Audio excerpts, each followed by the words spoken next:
వాక్య ధ్యానం అనే బావి పూడిపోయి ఎంతకాలం అయిపోయిందమ్మా నీ జీవితంలో? బైబిల్ మనస్ఫూర్తిగా తెరిచి ఎంతకాలం అయింది? బలవంతంగానో చదవకపోతే నరకానికి వెళ్ళిపోతానన్న భయంతోనే బైబిల్ చదువుతున్నా, కానీ I want to get the spiritual food for my soul. లోపల నా ఆత్మకు దేవుని ఆహారం అవసరమనే ఆశతో నువ్వు బైబిల్ గ్రంథాన్ని తెరిచి ఎంతకాలం అయింది? దేవుని పాదాల చెంత కూర్చుని Lord speak to me, Holy Spirit God speak to me, పరిశుద్ధాత్ముడా నాతో మాట్లాడని మనస్ఫూర్తిగా దేవుని వాక్యాన్ని ముందేసుకుని కూర్చుని ఎంతకాలం అయింది నువ్వు చెప్పు? పూడిపోయింది ఆ బావే. దేవుని ఆరాధించడంలోనే బావులు పూడిపోయినాయి చాలామంది. ఆరాధన 8 గంటల కంటే 9:30 10 గంటలకు ముగింపు ప్రార్థనకి వెళ్తే చాలు. ప్రైజ్ అండ్ వర్షిప్ లేదు, ఆరాధన లేదు, దేవుని సన్నిధిలో చేతులెత్తి ఆరాధన చేద్దాం, ప్రభువుని స్తుతిద్దాం, పాటలు నేర్చుకుందాం అనే ఆశ లేదు చాలా మందిలో.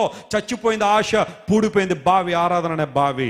నేను చెబుతున్నాను, మనస్ఫూర్తిగా దేవుని స్తుతించడం నేర్చుకున్న రోజునే నీ స్థితిలో మార్పు వస్తుంది. దేవుని స్తోత్రం చెప్పండి, హల్లెలూయా.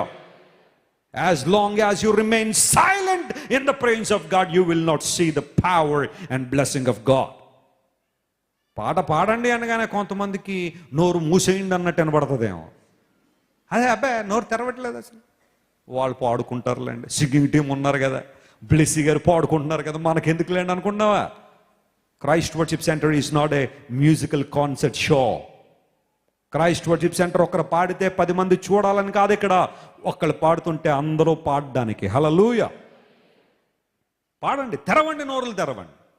ప్రార్థన చేయాలనే ఆ భావి పూడిపోయిందా? స్టార్ట్ చేయ ఈ రోజున మరలా దేవుని సల మోకాళ్ళు వేసి ప్రార్థన. యవనస్తులారా, నేను చెబుతున్నాను మనస్ఫూర్తిగా, మీ జీవితాల్లో అద్భుతాలు చూడాలంటే, ఉన్నత స్థలాల్లో మీరు ఎగబాకాలంటే వేసేయండి, మోకాళ్ళు వేయండి ప్రతిరోజు దేవుని సన్నిధిలో.